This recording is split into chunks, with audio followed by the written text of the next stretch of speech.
Bagian 2. Kejadian majemuk. Halo adik-adik kelas 8, selamat belajar matematika. Kali ini kita akan membahas materi mengenai peluang kejadian majemuk. Pernah nggak sih kamu merasa bingung saat mengambil keputusan? Sebenarnya, kamu bisa loh memanfaatkan peluang kejadian majemuk untuk mengambil keputusan yang rasional.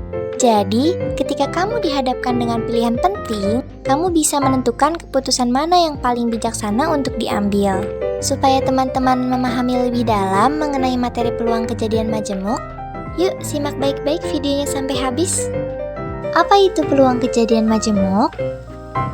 Apabila ada kejadian atau percobaan yang terjadi lebih dari satu kali sehingga menghasilkan kejadian baru, maka kejadian baru itu disebut dengan kejadian majemuk. Di video kali ini, kita akan membahas jenis-jenis peluang kejadian majemuk. Pertama, kejadian saling lepas. Kedua, kejadian tidak saling lepas. Ketiga, kejadian bersyarat. Dan keempat, kejadian saling bebas.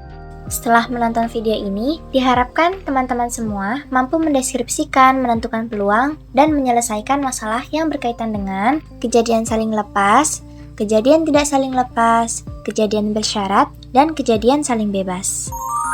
Kejadian saling lepas. Apa itu kejadian saling lepas? Jika dua kejadian tidak dapat terjadi secara bersamaan, maka dua kejadian tersebut dikatakan sebagai kejadian saling lepas.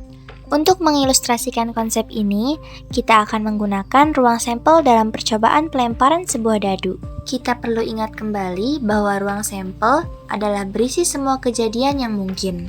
Dalam percobaan pelemparan sebuah dadu, kita melihat total ada 6 kejadian yang berbeda. Dua kejadian yang saling lepas tidak dapat muncul secara bersamaan. Jika kita membuat diagram Venn, kejadian A dan kejadian B saling asing.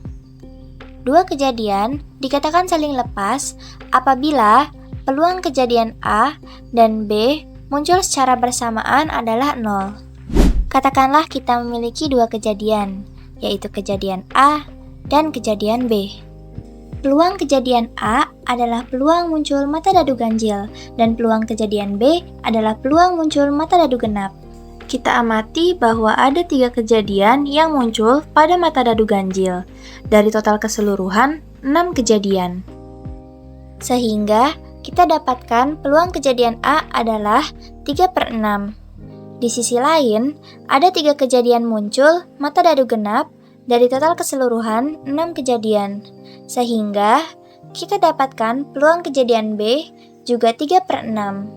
Tidak ada satupun mata dadu ganjil yang sekaligus genap. Dengan kata lain, peluang kejadian A dan B muncul secara bersamaan adalah 0. Contoh lain, pada percobaan Rani mengambil satu celana dari keranjang, tidak ada satupun celana yang dikategorikan panjang sekaligus pendek. Sehingga, peluang terambil celana panjang dan pendek adalah 0/5 sama dengan 0. Contoh lain, kata penghubung atau berarti minimal memenuhi satu syarat. Jika menggunakan rumus, peluang terambil celana panjang adalah 2/5.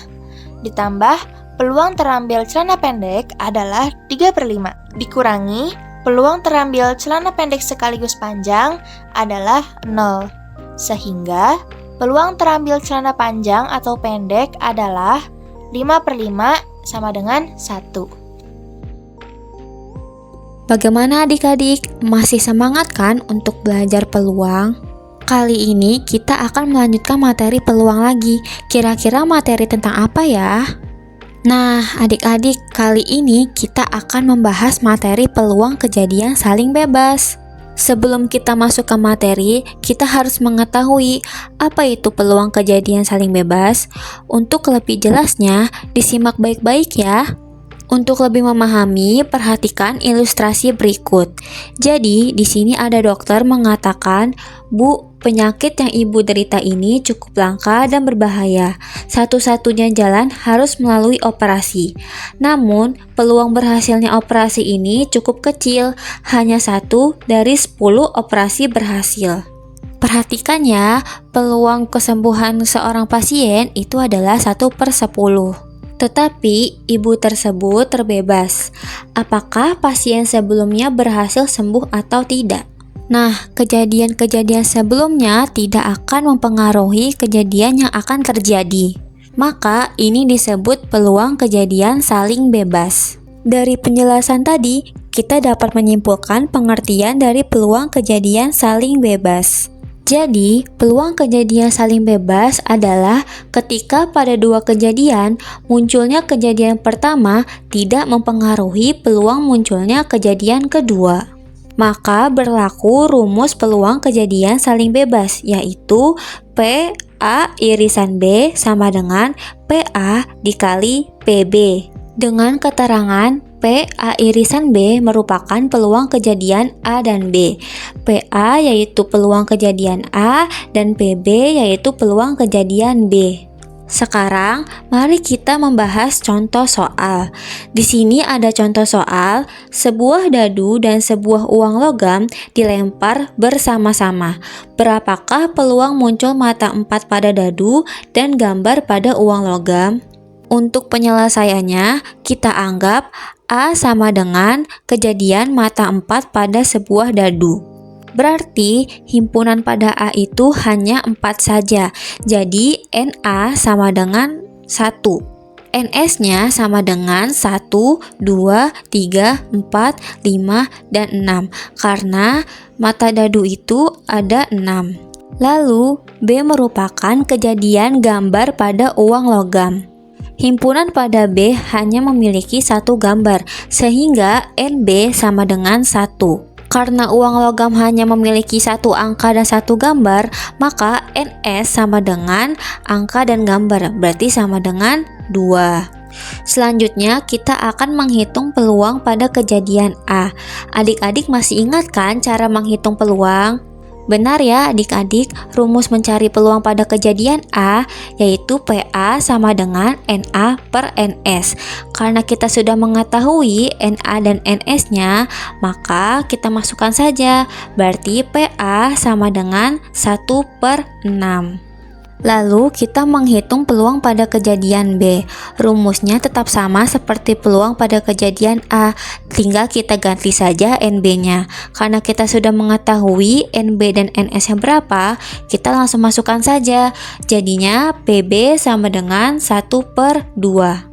Karena kita sudah mengetahui berapa peluang kejadian A dan B, kita langsung saja menghitung berapa peluang kejadian saling bebasnya. Maka PA irisan B sama dengan PA dikali PB.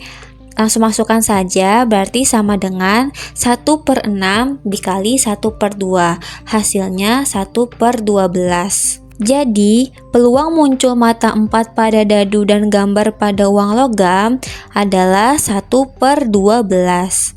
Nah, begitulah cara menghitung peluang kejadian saling bebas. Bagaimana adik-adik? Mudah kan untuk menghitungnya?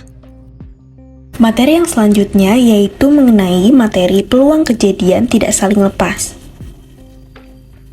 Untuk mengilustrasikan konsep ini, kita akan menggunakan ruang sampel dalam percobaan pelemparan sebuah dadu.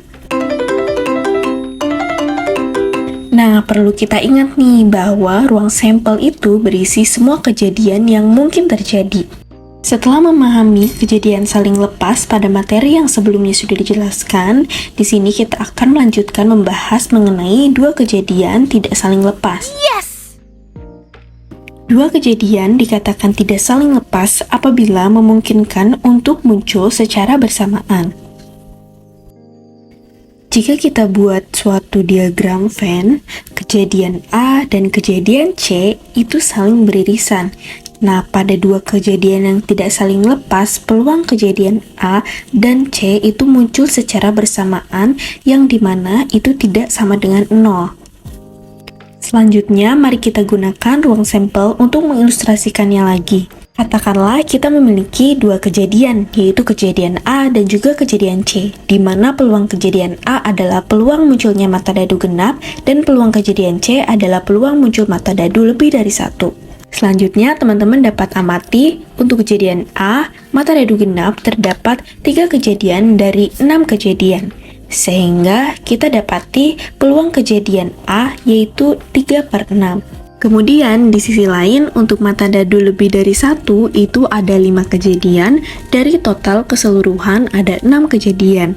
Sehingga kita dapati peluang kejadian C adalah 5/6. Sehingga ketika kita masukkan ke dalam diagram Venn, ada 3 mata dadu genap yang lebih dari 1. Ada 3 mata dadu yang merupakan kejadian A sekaligus merupakan kejadian C, yaitu mata dadu 2, 4, dan 6. Dengan kata lain, peluang muncul A dan C muncul secara bersamaan adalah 3/6. Bagaimana? Sangat mudah bukan untuk kita mempelajari peluang kejadian yang tidak saling lepas. Peluang kejadian bersyarat. Kejadian bersyarat ialah kejadian tidak saling bebas tetapi kejadian tersebut saling mempengaruhi. Peluang bersyarat ialah peluang terjadinya kejadian B apabila kejadian A telah terjadi. Yang ditulis, peluang kejadian B dengan syarat peluang A sudah terjadi sama dengan peluang B irisan A per peluang A. Contoh soalnya, pada pemilihan ketua organisasi terdapat 14 calon, 8 laki-laki dan 6 perempuan. Di antara 8 laki-laki yang merupakan calon ketua, 5 diantaranya masuk ranking 10 besar di kelas masing-masing, dan di antara 6 perempuan yang merupakan calon ketua, 4 diantaranya masuk ranking 10 besar di kelas masing-masing. Tentukan peluang yang terpilih adalah laki-laki dan masuk ranking 10 besar. Nah, pembahasannya. Di sini ada tabel calon ketua laki-laki dan perempuan. Yang masuk ranking ini laki-laki ada 5 dan perempuan itu ada 4. Yang tidak masuk ranking itu laki-laki ada 3 dan perempuan itu ada 2. Dengan jumlah keduanya yaitu 14. A itu sama dengan kejadian yang terpilih masuk ranking 10 besar, dan B itu kejadian yang terpilih laki-laki.